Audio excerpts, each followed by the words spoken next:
மகனுக்கு நிச்சயதார்த்தம், எல்லாரும் வந்துடுங்க. தாயாக மாறிய தந்தை நெப்போலியன்.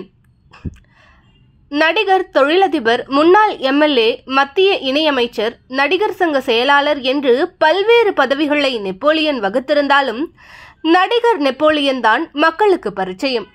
அருவா மீசை, ஏத்தி கட்டிய வேட்டி, இப்படி திரையில் பார்ப்பவர்களுக்கு ஏம்பா ரொம்ப மொரட்டு பயலா இருப்பான் போலையே என்றுதான் நினைக்க தோன்றும். ஆனால் யதார்த்தத்தில் அவர் ஈர நெஞ்சுக்கு சொந்தக்காரர் என்பதை உடனிருந்து பழகியவர்களுக்கே தெரியும். எங்க வீட்டுல விசேஷம் என்ற ஹாப்பி நியூஸ் ஒன்றை தெரிவித்துள்ளார். ஜெயசுதா என்பவரை திருமணம் செய்து கொண்ட நெப்போலியனுக்கு தனுஷ் மற்றும் குணால் என்று 2 மகன்கள் இருக்கின்றனர். அதில் மூத்த மகன் தனுஷுக்கு 4 வயதில் தசை சிதைவு நோய் பாதிப்பு இருப்பது கண்டுபிடிக்கப்பட்டது. மேலும் இதில் பாதிக்கப்பட்டவர்களால் 10 வயதிற்கு மேல் நடக்க மாட்டார்கள் என்று மருத்துவர்கள் குண்டை தூக்கி போட்டுள்ளனர். இதன் பிறகு மகனுக்காக ஏறாத மருத்துவமனைகள் இல்லை, பார்க்காத வைத்தியங்கள் இல்லை. திருநெல்வேலி பக்கத்தில் பாரம்பரிய வைத்தியத்தின் மூலம் இதை படிப்படியாக குணப்படுத்த முடியும் என்பதை அறிந்து அங்கு பெற்ற சிகிச்சை ஓரளவிற்கு பலன் தரவே தனது மகனைப் போலவே இனி யாரும் கஷ்டப்படக்கூடாது என்பதற்காக ஒரு மருத்துவமனையும் கட்டி கொடுத்திருக்கிறார் நெப்போலியன். தன்னுடைய மகனின் எதிர்காலத்திற்காக அமெரிக்காவில் குடும்பத்துடன் வசித்து வருகிறார்.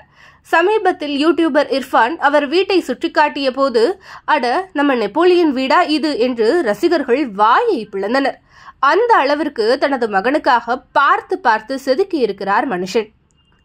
இப்போது இவரது மூத்த மகன் தனுஷுக்கு திருமண நிச்சயதார்த்த பத்திரிகையை முதல்வர் ஸ்டாலினிடம் கொடுத்த படத்தை பகிர்ந்திருக்கிறார். இதற்கு நெட்டிசன்கள் வாழ்த்து தெரிவித்து வருகின்றனர். குறைபாடுடன் பிறக்கும் குழந்தைகளை மாற்றாந்தாய் மனப்பான்மையுடன் நடத்தும் பெற்றோர்கள் மத்தியில் நெப்போலியன் அவரது மகனுக்காக இவ்வளவு காலம் எடுத்துக்கொண்ட ஸ்ரத்தை சமூகத்தில் நிச்சயமாக விழிப்புணர்வை ஏற்படுத்தும் என்பதில் ஐயமில்லை. தந்தையருக்கு முன்னுதாரணமாக இருக்கும் நெப்போலியனை நினைக்கையில் தெய்வங்கள் எல்லாம் தோற்றே போகும் தந்தை அன்பின் முன்னே என்ற நாமத்துக்குமாரின் பாடல் வரிகள் சட்டென மனத்தரையில் வந்து போவதை தவிர்க்க முடியவில்லை. Hats off Napoleon sir. All the best Dhanush.